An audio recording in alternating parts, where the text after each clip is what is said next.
नमस्कार, छाप संदेश से मैं अनिल कौशिक। न्यूज़ बुलेटिन 7 बजे में आप सभी दोस्तों का स्वागत है।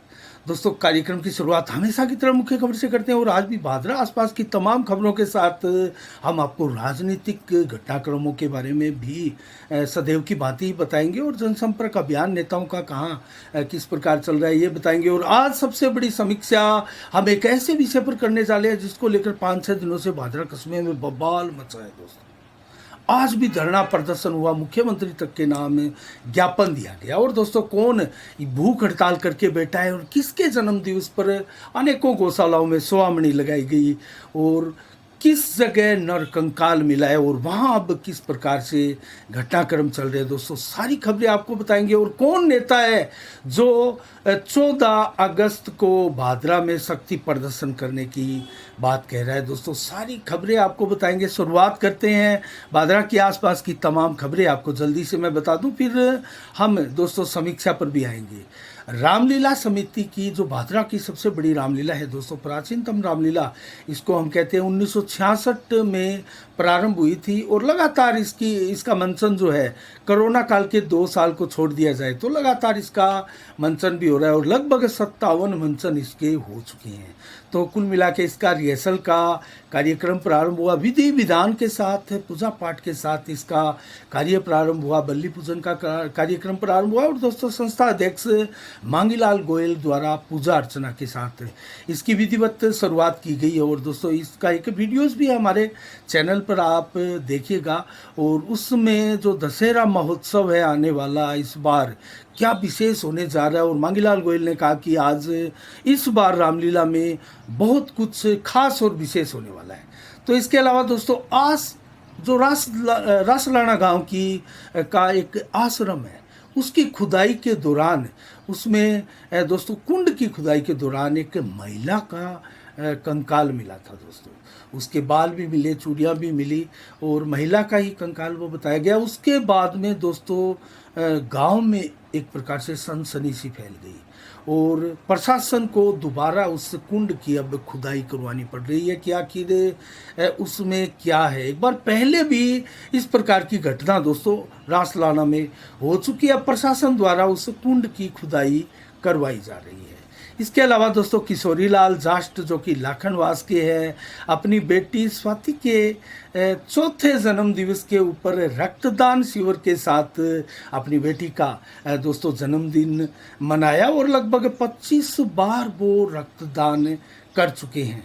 तो रक्तदान की सिल्वर जुबली भी एक प्रकार से साथ ही आज रही। 104-108 के दोस्तों ड्राइवर पद पर कार्यरत है किशोरीलाल जास्ट और शानदार प्रेरणा भी एक प्रकार से युवाओं के लिए वो बनते हुए दिखाई दिए। दोस्तों, वर्तमान में भादरा सहित आसपास गाँव में भी, चाहे शहरी ग्रामीण खेल हो या ओलंपिक के या फिर ग्रामीण हो, दोस्तों शहरी और ग्रामीण दोनों ही खेल धुआंधार चल रहे हैं और वर्तमान में दोस्तों इसकी धूम मची है, चाहे गांव हो या शहर हो। तो राजीव गांधी जो ओलंपिक खेल है उसके दौरान कुंजी गांव में उस समय बवाल हो गया दोस्तों। तो छात्रों के लिए खेलने वाले मैदान को अचानक लास्ट टाइम में बदल दिया गया। कुंजी के विद्यालय से दोस्तों एक पत्र लिखा गया मुख्यमंत्री के नाम और इसकी शिकायत की गई।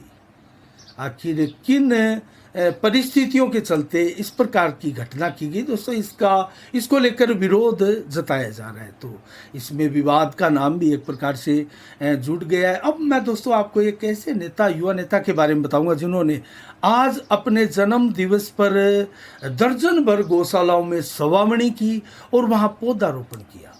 दोस्तों, मैं बात कर रहा हूँ युवा भारतीय जनता पार्टी के नेता हेमंत पचार की। हेमंत पचार ने दोस्तों आज लगभग 1 दर्जन से अधिक गौशालाओं में स्वामणी की अपने जन्म दिवस के अवसर पर अपनी टीम के साथ। और दोस्तों, भानगढ़ से अपने पैतृक गांव से इसकी शुरुआत की। ठाकुर जी के मंदिर में धूप लगाकर पहले आशीर्वाद लिया गया। उसके बाद में अजीतपुरा हो, जोगीवाला हो, सागड़ा गांव हो, छानी बड़ी, निनाण, शेरपुरा, भादरा की डोबी, पचार वाली, बनाई, अनूपसैर, भाडी और डुंगराना की गौशालाओं में सवामणी और उसके बाद में पौधारोपण किया गया हेमंत पचार द्वारा, उसकी टीम के द्वारा। इसके अलावा गणेशपुर आवास में दोस्तों लगातार श्रीमद् भागवत कथा का वाचन जो है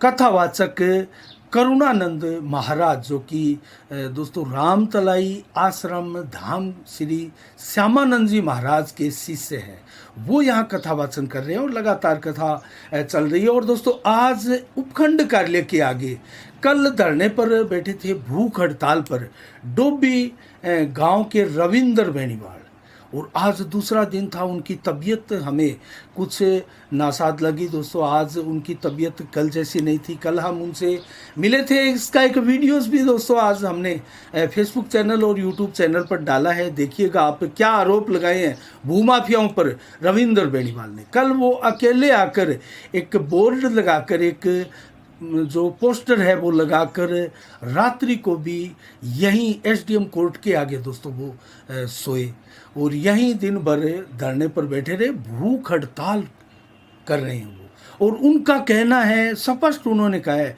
जब तक प्रशासन इस वन भूमि की ज़मीन से कब्जा नहीं हटाता है, जो कि भूमाफियाओं ने किया है, तब तक वो यहाँ भूख हड़ताल पर बैठे रहेंगे। आज हमने बात भी की और कई खुलासे भी लिए, कई नाम भी लिए दोस्तों इस दौरान रविंदर बेनीवाल द्वारा। और आज एक खास बात हुई दोस्तों, दूसरा दिन जब धरने का हुआ, भूख हड़ताल का हुआ, तो डोबी गांव के अनेकों ग्रामीण आज धरना स्थल पर रविंदर बेनीवाल के साथ और उनके समर्थन में आकर खड़े हो गए और प्रशासन से मांग करने लगे। दोस्तों प्रशासन ने उनसे 2 दिन का समय भी मांगा है और एक प्रकार से बुलाया था उनको एसडीएम महोदय ने, और उसके बाद में 2 दिन का समय लिया। और आज हमारी भी बात हुई दोस्तों, जब हम इंटरव्यू ले रहे थे उनका, उनसे खास बात कर रहे थे, तो वन विभाग के अधिकारी अश्विनी राठौड़ से हमने भी बात की।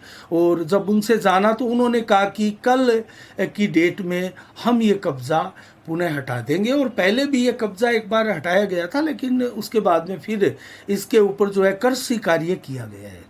तो ये वन विभाग की भूमि बताई जा रही है। और दोस्तों इस प्रकार की घटना जो है वो अमूमन अनेकों गांवों में देखी जा रही है। इसके अलावा दोस्तों बात करें उस नेता की, जिस नेता की चर्चा बार बार इस विधानसभा में होती आई है, मैं बात कर रहा हूँ सुखदेव सिंह शेखावत की। कभी उनकी चर्चा होती है कांग्रेस की टिकट की दौड़ में, वो अग्रिम पंक्ति में चल रहे हैं और कांग्रेस की टिकट लाकर यहाँ चुनाव लड़ सकते हैं। अब उनकी एक संदेश उनका है कि 14 अगस्त को वो वीडीएस प्लेस से कस्बे के मुख्य बाजारों से तिरंगा यात्रा निकालने वाले हैं और उस दौरान वो शक्ति प्रदर्शन भी कर सकते हैं भीड़ के रूप में।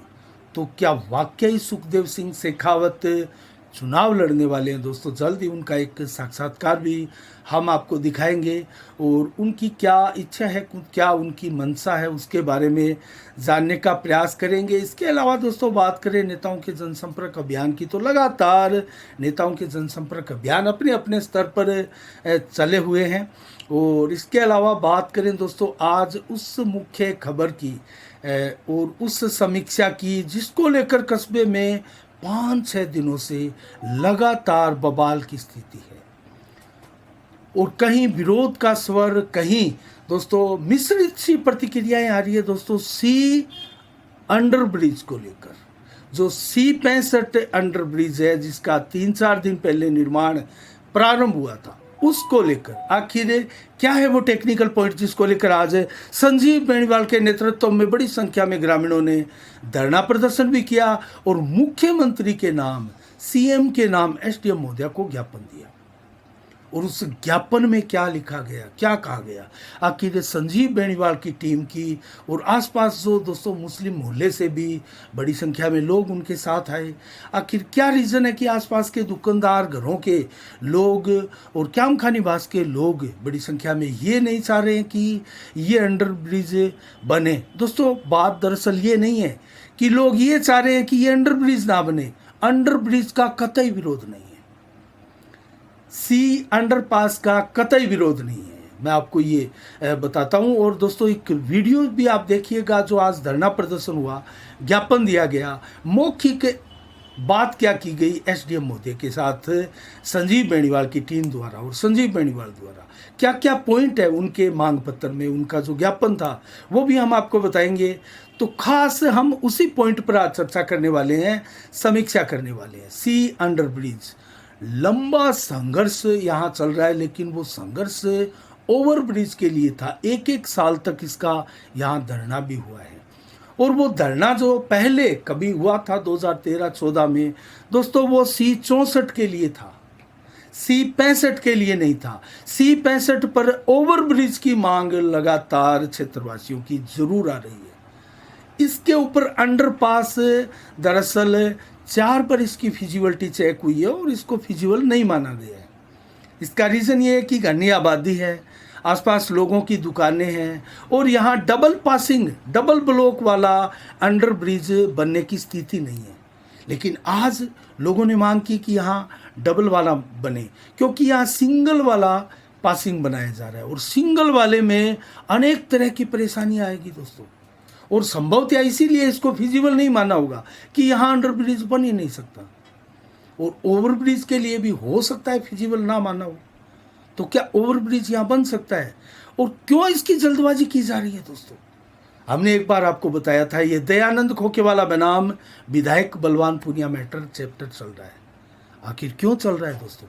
बलवान पूनिया ने अपने दर्जनों संबोधनों में इस सी अंडरपास का जिक्र किया और कहा कि ये मैं बनाकर छोड़ूंगा, और दयानंद खोखेवाला को लेकर भी कई बार कई तरह के बयान विधायक बलवान पूनिया ने भी दिए, और उधर दयानंद खोखेवाला ने भी इस प्रकार के बयान दिए थे। लेकिन दयानंद खोखेवाला भी ये कह रहे हैं कि हमें इसका C65 अंडर ब्रिज का विरोध नहीं है। दोस्तों नोट करने वाली बात है, आखिर विरोध किस चीज का हो रहा है? सबसे पहले मैं आपको बता देता हूं ज्ञापन में क्या लिखा है। फिजिबिलिटी रिपोर्ट को दरकिनार किया गया, एक तो ये शब्द लिखा हुआ है इसमें, और महज 14 फीट की चौड़ाई का अंडरपास बनाया जा रहा है। महज 14 फीट में दोस्तों 2 वाहन आमने सामने से ऐसे नहीं गुजर सकते, एक 1 बाई 1 वाहन यहाँ से गुजरेगा। तो सिंगल पासिंग है, और ये सबसे व्यस्ततम रेलवे क्रॉसिंग था बादरा का, और इसमें आप ट्रेन आती है तो आप भीड़ देखें तो दोस्तों इस कदर जबरदस्त जाम की स्थिति, क्योंकि इस पास में संजय चौक का बाजार भी है, और लंबा जाम लग जाता है दोनों ही साइड में। तो इसमें अगर सिंगल पास बना दिया गया, और फाटक से तो डबल वाहन भी गुजरते हैं दोस्तों, लेकिन अंडरपास अगर सिंगल बना दिया गया तो ये समस्या बताया जा रहा है गंभीर हो जाएगी। तो इसको चौड़ा किया जाए, इसको डबल पासिंग वाला बनाया जाए, तो C64 पहले कंप्लीट किया जाए, जो कि उससे करीब 100 फीट की दूरी पर ही स्थित है।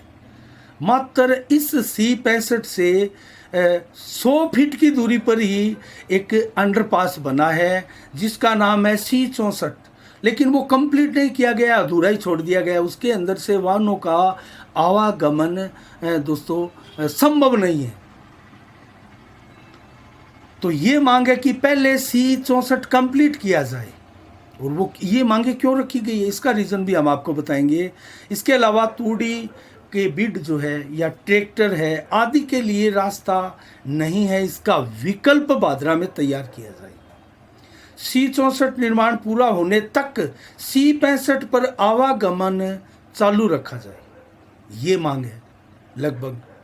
और इसको लेकर शासन सचिव, जिला कलेक्टर, मंडल रेल अधीक्षक हो, इन सबको प्रतिलिपियां भी दी गई है, मुख्यमंत्री के नाम ज्ञापन दिया गया है।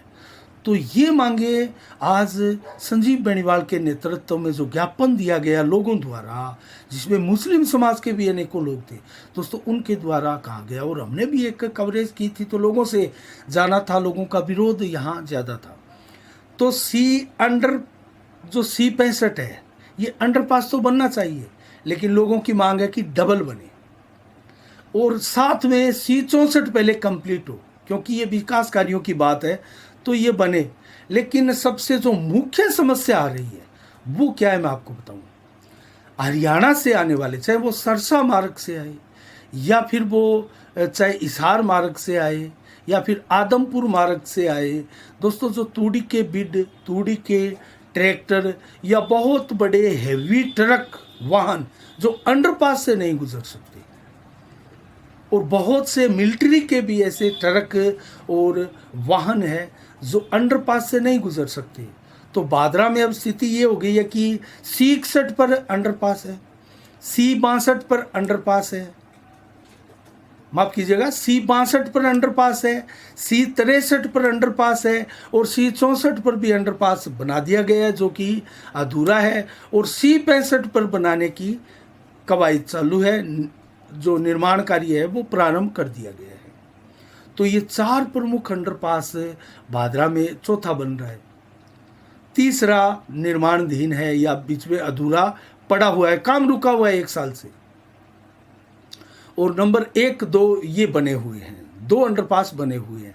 तो ओवरब्रिज नहीं है कस्बे में एक भी। हरियाणा से आने वाले तमाम भारी वाहन, तूड़ी के ट्रैक्टर, बिड तूड़ी के, वो अगर सरदार शहर, बीकानेर, जयपुर मार्ग पर जाने के लिए, सावा जाने के लिए, या भादरा के दर्जनों गांवों में जाने के लिए, तूड़ी चारा जाने के लिए दोस्तों, भादरा में कोई मार्ग नहीं है, फिलहाल मार्ग अवरुद्ध है। और जो एकमात्र मार्ग था वो दोस्तों यही था, इस फाटक से होकर वो सावा की तरफ, सावा मार्ग की तरफ सारे हैवी वाहन जाते थे, और ये अब 5-6 दिनों से बंद पड़ा है। तो भारी परेशानियों का सामना करना पड़ रहा है ऐसे ट्रक चालकों को। हमने उनको बैक लेते हुए, घुमाते हुए बादरा कस्बे से किसी दूसरे कस्बा या तो नौर या राजगढ़ की तरफ जाते हुए देखा गया। तो ये परेशानियां बादरा कस्बे में दोस्तों, आप कोई बड़ा वाहन, इतने बड़े शहर में नगर पालिका क्षेत्र है, उपखंड कार्यालय है, यहाँ से कोई बड़ा वाहन पास ही नहीं हो सकता कहीं, और हमारी राजधानी जयपुर को जाने वाला मार्ग अवरुद्ध है और कोई बड़ा वाहन नहीं जा सकता। तो इसका वैकल्पिक कोई मार्ग तैयार करना चाहिए था। ये मांग भी आज पूर्व विधायक के नेतृत्व में उठाई गई, और मुख्य रूप से ये मांग भी दोस्तों है, C65 का अंडर ब्रिज का कहीं कोई विरोध नहीं है। विरोध है तो वो इस चीज़ का है कि तैयारियां पूरी नहीं की गई, जल्दबाजी में इसको बनाने की जिद की जा रही है। आखिर ये जिद क्यों की जा रही है दोस्तों? बलवान पूनिया के शासनकाल के 3-4 महीने से इस बचे हैं। क्या उनको ये लगता है कि समय कम है, जल्दी से बना दें, और इसका जो बेनिफिट है लोगों से वोट के रूप में, सिंपैथी के रूप में, चर्चाओं के रूप में, वो उनको मिल सके, और साथ ही अपने संबोधनों में विकास कार्यों की दुहाई देते हैं बलवान पूनिया? क्या उनको अपने विकास कार्यों पर विश्वास नहीं है? वो बार बार कहते हैं मैं दोबारा आ रहा हूँ। तो आप दोबारा आ रहे हो, आपको विश्वास है, तो इस अंडरपास को बनाने के लिए इतनी जल्दबाजी क्यों? इसके लिए तैयारियां क्यों नहीं की गई? C64 पहले चालू क्यों नहीं किया गया? कस्बे में बड़े वाहनों के गुजरने के लिए राजधानी की तरफ, सावा मार्ग की तरफ वैकल्पिक मार्ग क्यों नहीं बताया गया? दोस्तों, ये कमियां क्यों रखी गई? ये मुख्य समस्याएं हैं आज भादरा कस्बे में, और 6-7 दिनों से कस्बा पूरा इन्हीं समस्याओं को लेकर त्रस्त है, और विरोध बढ़ता जा रहा है दोस्तों। कोई स्टे लाने के लिए हाईकोर्ट का रुख किया हुआ है, कोई छोटी अदालतों में चल रहा है, कोई वकीलों से राय लेने के लिए इधर उधर दौड़ धूप कर रहा है। पूरा मोहल्ला, पूरी भादरा कस्बे में इसी को लेकर चर्चा है। आखिर ये जिद क्यों? आपके विकास कार्यों को सलाम है, आप विकास कार्य कीजिए, जल्दबाजी मत कीजिए। कम से कम विकास कार्यों की आड़ में कस्बे की जनता को कहीं परेशानियों का सबब वो उनके लिए कोई चीज़ ना बन जाए। आपके विकास कार्य परेशानियों का सबब बन जाएंगे तो फिर आपको उसका बेनिफिट कैसे मिलेगा? हम विधायक महोदय से कह रहे हैं, विधायक बलवान पूनिया क्यों इसकी जल्दबाजी कर रहे हैं? आप दोबारा आ रहे हैं, आपने कहा, आपका संबोधन बार बार यही दोहराता है कि मेरे जितने विकास कार्य किसी ने नहीं किए और मैं दोबारा आ रहा हूँ, और आप मुझे दोबारा चुन रहे हैं, मुझे पता है, और भारी बहुमत के साथ चुन रहे हैं। तो फिर ये जल्दबाजी क्यों की जा रही है? क्या ये मार्ग आप खोल नहीं सकते C64 के कंप्लीट होने तक? C64 क्यों रुका हुआ है उसका संज्ञान आप नहीं ले सकते? उसको लेकर आप विधानसभा में नहीं बोल सकते? उसको लेकर पेच क्या है वो आप कस्बे की जनता को नहीं बता सकते? कि C64 एक साल से क्यों बंद पड़ा है। कंप्लीट हो चुका है, लेकिन टेक्निकल प्रॉब्लम है, आवागमन उसमें से नहीं हो सकता दोस्तों। पासिंग बना दिया गया है और बरसात के समय इतना दलदल और इतना पानी वहाँ इकट्ठा होता है। आप छत लगाने की बात कर रहे हैं अंडरपासों पर, कम से कम ये अधूरे निर्माण तो आप पूरे करवा सकते हैं। ये चीज़ें सबसे प्रमुख दोस्तों आज कारण बनी है परेशानियों का लोगों की। और ऐसा नहीं है कि मुस्लिम समाज ही इसमें परेशान है दोस्तों, दोनों तरफ से परेशानियां हैं। और जिस चीज़ की हम पहले वकालत करते थे दोस्तों, हमने भी कई बार जो अंडरपास की ज़रूरत यहाँ बताई, लेकिन C64 का निर्माण के बाद में जो ये समस्याएं थी उसकी दोस्तों भरपाई होती है बहुत हद तक, इसलिए इसकी अंडरपास की आवश्यकता नहीं है। ये अंडरपास तो आगे समाज भवन के पास भी ले जाया जा सकता है।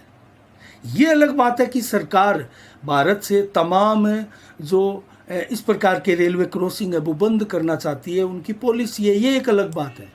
लेकिन ये मुख्य मार्ग है भादरा कस्बे का और इसमें ज़बरदस्त वाहन है, यहाँ ट्रैफिक बहुत ज़्यादा है और एक बार गाड़ी आती है तो आप यहाँ देखें तो ज़बरदस्त जाम की स्थितियाँ रहती हैं। लेकिन अंडरपास भी बन जाएगा जो कि सिंगल बन रहा है तो 24 घंटे यहाँ जाम की स्थितियाँ रहेगी, उसी से परेशानियों की तरफ आपका ध्यान आकर्षित कर रहे हैं लोग। या तो डबल पासिंग हो ताकि यहाँ जो रेल की ये जो फाटक बंद होता है वो समस्याएं खत्म होगी, और डबल है आवागमन भी सुचारू रहेगा। क्या इसके लिए फिजिबल है ये देखना विभाग का काम है। अगर वो यहाँ नहीं हो रहा है, डबल यहाँ नहीं बन पा रहा है, तो इसको आगे भी बनाया जा सकता है या C64 को पहले कंप्लीट भी किया जा सकता है। कौन C65 का विरोध कर रहा है? कोई तो नहीं कर रहा, लेकिन जल्दबाजी क्यों बात यहीं आकर अटक जाती है, ये जल्दबाजी क्यों की जा रही है दोस्तों। शेष समीक्षा हम आगे करेंगे, लोगों की समस्याओं को हम भी नोट कर रहे हैं, इसकी पड़ताल कर रहे हैं, इसके मुख्य मुख्य पॉइंट बिंदुओं पर भी हम जांच कर रहे हैं उसकी कि आखिर समस्या का पेच है तो है कहाँ। और 8 अगस्त को आज क्या विशेष दिवस है दोस्तों, 1942 को आज के दिन महात्मा गांधी ने भारत छोड़ो आंदोलन की शुरुआत की थी। और आज विश्व वरिष्ठ नागरिक दिवस भी आज के दिन मनाया जाता है दोस्तों। आज मंडियों के भाव बताऊँ मैं आपको भट्टू से, तो सरसों के भाव भट्टू मंडी में 5435 रहे, आज गेहूं के भाव 2280 रहे भट्टू मंडी में, ग्वार के भाव 5099 रहे। जबकि सिरसा मंडी में आज नरमा बिका है 7201, ग्वार के भाव 5301, मूंग 6400 रुपये प्रति कुंटल, जबकि गेहूं बिकी है 2280 रुपये। आदमपुर मंडी में नरमा बिका है 7262, सरसों बिकी है 5546 रुपये प्रति कुंटल, जबकि ग्वार बिका है 5290, बाजरा बिका है 1787।